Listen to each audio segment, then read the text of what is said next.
Hi hello నమస్తే welcome to my YouTube channel అమ్మ ఆశీర్వాద. ఈరోజు మనం మాట్లాడుకోబోయే టాపిక్ ఏంటంటే బిగ్ బాస్ సీజన్ 8లో నిన్న జరిగిన ఎపిసోడ్ గురించి అండి. నిన్న నాగ్ సార్ గారు హోస్ట్గా నిర్వహించారు కదా, ఆ ఎపిసోడ్ గురించి అయితే మనం కాసేపు మాట్లాడుకుందాము. ముఖ్యంగా నాకైతే నిన్న జరిగిన ఎపిసోడ్ అస్సలు ఇష్టమే కాలేదండి. ఎందుకు అంటే ఒక్క వ్యక్తి వల్ల, నిఖిల్ గారి వల్ల ఇష్టం కాలేదు అని చెప్పేసి, నిఖిల్ ఏదో తప్పు చేసినాడు అని చెప్పేసి మాత్రం దయచేసి మీరు అనుకోవద్దండి. ఆ వ్యక్తి వల్ల అంటే ఆ వ్యక్తిని టార్గెట్ చేసే విధంగా నిన్న ఎపిసోడ్ జరిగింది కాబట్టి నాకు అస్సలు ఇష్టం కాలేదు అనేసి అయితే నేను చెప్తా ఉన్నాను. ముఖ్యంగా మీకు అందరికీ కూడా ఒకే ఒక క్లారిటీ ఇద్దామనుకుంటున్నానండి. నిఖిల్ని తప్పు పెట్టే ప్రతి ఒక్కరికి ఒక క్లారిటీ ఇస్తామనుకుంటున్నానండి. ప్రతి ఒక్కరు గ్రూప్స్ అనేది ఫామ్ చేస్తానంటారు. నిఖిల్ గారిని ఫస్ట్ తప్పు పెట్టడం ఏంటంటే, మీరు ఇన్ఫ్లుయెన్స్ అవుతారు, సోనియా గారు పృథ్వీ చేసే ఇన్ఫ్లుయెన్స్ వల్ల మీరు ఇన్ఫ్లుయెన్స్ అవుతారు, మీ స్వతహా డిసిషన్ లేదు అని చెప్పేసి. ఎందులో ఆయన స్వతహా డిసిషన్ లేదండి. ఫస్ట్ ఎత్తిన తక్షణమే, వాళ్ళు పోయిన తక్షణమే నిఖిల్ తన మనసులో ఉండే మాట చెప్తాడు.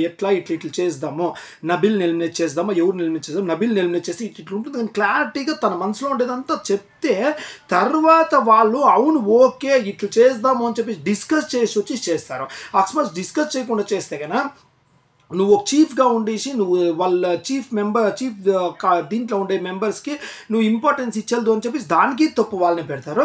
చీఫ్గా ఉండేసి అందరినీ డిస్కస్ చేసి వచ్చుగానే చేసినారు అంటే, నువ్వు నీ స్వతహా డిసిషన్ తీసుకుంటా ఉండలేదు, వాళ్ళు నీ ఇన్ఫ్లుయెన్స్ చేస్తూ ఉంటారు అని చెప్పేసి దానికి తప్పు పెడతారు. ఇంకా వాళ్ళు ఏమండి చేసేది, వేరే వాళ్ళు మాత్రం డిస్కస్ చేసేదే లేదా? డిస్కస్ చేస్తారు కదా. నిఖిల్ గారు ఆ రోజు అయితే కన్నా రెడ్ ఎగ్ చూసి కూడా అది గమ్మున డిస్కస్ చేస్తే మనం ఎత్తుకుందాము అని చెప్పేసి ఆయన వచ్చి డిస్కస్ చేసిపోయి ఎత్తుకుండ్రే. అది కరెక్ట్ కాదా?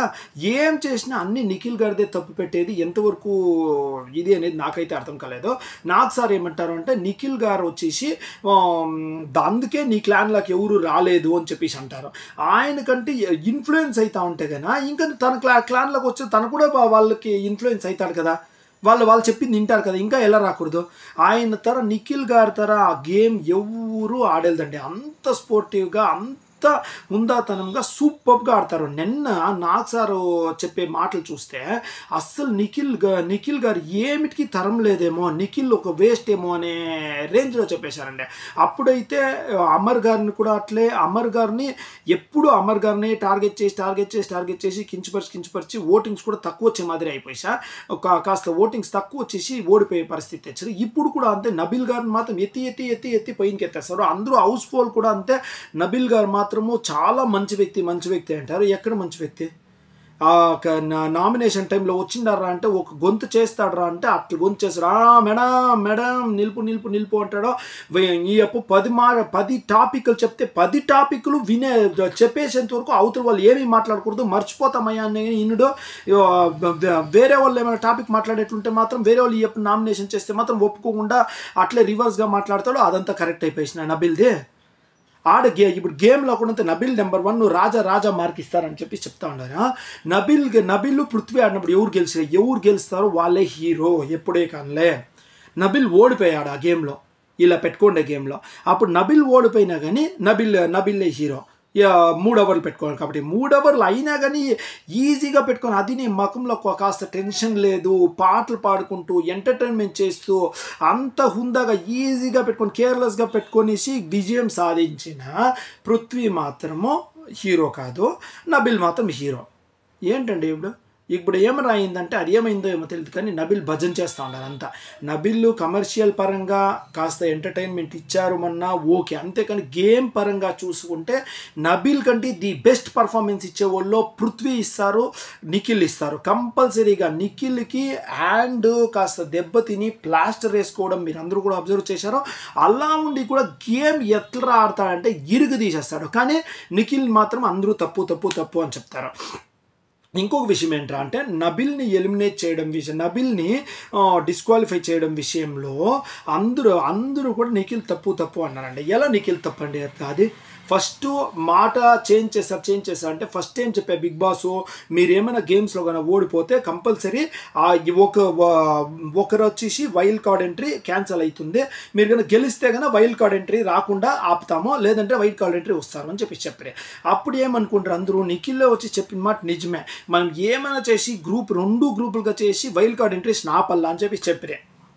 ఫస్ట్ గేమ్లో అట్లే స్పోర్టివ్గా ఆడరి, ఫస్ట్ గేమ్లో కాంతారావు గెలిచిన తక్షణ వాళ్ళు ఏం చేసారు, బిగ్ బాస్ అనౌన్స్మెంట్ చేసా మీది తీసేసి కాంతారా అనే బోర్డు పెట్టండి ఆయన. అప్పుడు వాళ్ళకు ఒక క్లారిటీ వచ్చి, కాంతారా అనే బోర్డు పెట్టినారు అంటే కంపల్సరీ కాంతారావు కొంచెం ప్రిఫరెన్స్ ఉంటుంది.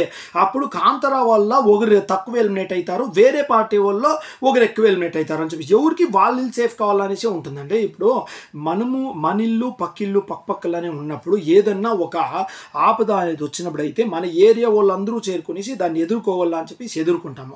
అకస్మాత్ ఏమన్నా మనకు తెలిసి వచ్చిందిరా అంటే మనం ఎదుర్కొన్నంత వాళ్ళు అకస్మాత్ వాళ్ళు కన్నా ముందుగా కన్నా పోయింటారంటే వాళ్ళు సేవ్ అవుతారు, మనీళ్ళు లాస్ట్ అవుతుంది అంటే మనం ఖచ్చితంగా పక్కింటి వాళ్ళ గురించి పట్టించుకోకుండా మనమే ముందుకు వెళ్తాం. ఎందుకు అంటే మనీళ్ళు బాగుండాలి అని చెప్పేసి. అలాగే నిఖిల్ గారు కూడా చేశారు. ఏంట్రా అంటే తన గేమ్ తను ఆడుకున్నారు, తను ఏమన్నా సేవ్ చేసుకోవాలని చెప్పేసి తను ఏమన్నా ఊహించారు అంటే కన్నా అయ్యో నెక్స్ట్ గేమ్ నుంచి వచ్చేసి మనం కన్నా గెలియకపోతే కన్నా మన క్లాన్ నుంచి ఏమైనా ఎలిమినేట్ అవుతారేమో, ఫ్యూచర్లో ఎలా ఉంటుంది అని చెప్పి తెలియకుండా మనం ఆడకూడదు. మన క్లాన్ గేమ్ గెలాలంటే వాళ్ళ క్లాన్ ఓడిపోయినాయని మన క్లాన్ గెలిస్తే కన్నా మన క్లాన్ మెంబర్స్ ఎంత సేఫ్గా ఉంటారు అనే ఒక ఉద్దేశంతో నిఖిల్ గారు అలా వెళ్ళారు. ఆయన క్లీన్గా ఎక్స్ప్లెయిన్ చేస్తూ ఉన్నా కానీ నువ్వు ఫ్లిప్ అవుతావు అంటారు. ఇప్పుడు హీరో ఎవరు జీరో ఎవరు అని చెప్పి చేసినప్పుడు మణికంఠని నువ్వు ఫ్లిప్ అవుతావు అంటే మణికంఠ వచ్చి అక్కడ పోయి నువ్వే కదరా ఎలిమినేట్ అవుతా అని చెప్పింది అంటే లేదు అనే ఫ్లిప్కి నిఖిల్ అప్పుడు అందరూ కలిసి ఆడదాము అని చెప్పేసి మళ్ళీ బిగ్ బాస్ అనౌన్స్మెంట్ తర్వాత ఇలా ఉంటుందా, మన టీంకి ఎఫెక్ట్ అవుతుందా అని చెప్పి తెలుసుకునేసి మనమే గెలల్లా అనుకునే దీనికి సంబంధం లేదా అండి. నాగార్జున గారు కూడా అంతే, చాలా నిఖిల్ని డౌన్ చేస్తూ మాట్లాడడం అయితే నాకైతే అస్సలు నచ్చలేదండి. నిజంగా చెప్తాను. అందరూ కూడా అంతే నిఖిల్ గారు చేసింది రైటా రాంగ్ అని చెప్పేసి దయచేసి కామెంట్ రూపంలో తెలియజేయండి. నిఖిల్ ఫ్యాన్స్ అయితే కానీ ఇంకా అతనికి బాగా సపోర్ట్ చేయాలి, కానీ వాళ్ళ మాటలు విని అయ్యో అవును నబిల్ ఇంకా బాగా ఆడతారు కదా, వాళ్ళు ఇంకా బాగా ఆడతారు కదా అని చెప్పేసి అయితే అస్సలు అనుకోకుండా, ఆయనంత కన్నింగ్ పర్సన్ ఇంకొకటి లేదు నాకు తెలిసినంత వరకు నబిల్ తర. ఎప్పుడు చూసినాయని ఇప్పుడు ఎవరైనా ఓడిపోతే కూడా ఎలా ఉందిరా ఓటమి అనేది అట్లా గేలీ చేయడం పరంగా కానీ, మళ్ళీ నాకు నామినేషన్స్లో వచ్చేసి అవతల వాళ్ళని అస్సలు మాట్లాడనీయకుండా చాలు నిలుపు అనేది, నేను నా పాయింట్ అయిపోయినాక నువ్వు మాట్లాడనేది నడిచేది అట్లంతా మాట్లాడేది అంత ఇది చేసినా కానీ నబిల్ గొప్ప. ఎందుకు గొప్ప, అదేమిటి గొప్ప నాకైతే అర్థం కాలేదు. గేమ్ బాగానే ఆడతాడు కానీ తనకంటే బాగా ఆడేవాళ్ళు కూడా ఈ హౌస్లో ఇంకా ఉన్నారు. యాక్చువల్గా చెప్పాలంటే ప్రేరణ కూడా సూపర్ గేమరు, నబిల్ కంటే బాగా ఆడుతుంది. ఒక లెక్కలో చెప్పాలంటే నబిల్ కంటే ఎంటర్టైన్మెంట్ కూడా బాగానే ఇస్తుంది. నిఖిల్ని క్లీన్గా డౌన్ చేస్తూ ఉన్నారండి హౌస్ మొత్తం చేసుకొని. తనకి ఎంత ఇంపార్టెన్స్ తను ఇచ్చినా కానీ అందరికీ నాన్న అంటారు అని చెప్పి దాన్ని కూడా ఒక గేలీగా మాట్లాడితే ఇంకా అతను ఏం చేసేది. నెక్స్ట్ వచ్చే ఎపిసోడ్స్లో తనని చాలా స్ట్రిక్ట్గా డామినేట్ చేసి డౌన్ చేసే పరిస్థితులు తెచ్చారండి. ఆయన ఎంత బాగా ఆడతారనే దీనికి నిదర్శనమే చీఫ్. ఎందుకురా అంటే ఎన్నిసార్లు సక్సెస్ఫుల్గా కంప్లీట్ చేసుకున్న చీఫ్ నిఖిల్. అలాంటి వ్యక్తి ఇన్నిసార్లు చీఫ్ అయిన ఒకే ఒక వ్యక్తి నిఖిల్. ఎంత బాగా గేమ్స్ ఆడితే ఎంత బాగా తన చీఫ్ని నిలబెట్టుకుంటే సారి చీఫ్ అవుతా ఉన్నారు.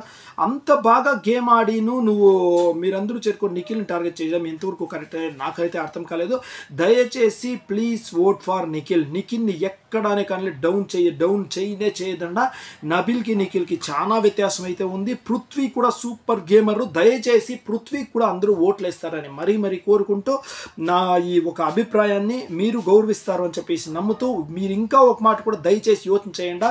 ఇది రైటా రాంగా ఖచ్చితంగా మీరు యోచన చేయాలా. యోచన చేస్తేదా మీకు కూడా ఒక ఐడియా వస్తుంది. అవునరా మనం గ్రూప్ గేమ్గా ఉంటే ఎట్లుంటామో అకస్మాత్ అదేమైనా మనకేమైనా తొందర వస్తుందంటే మనం ఆ గ్రూప్ని కూడా వదిలేసి మనం ఫస్ట్ సేఫ్ అనుకుంటాంరా అని చెప్పేసి మీకు కూడా తెలిసి వస్తుంది.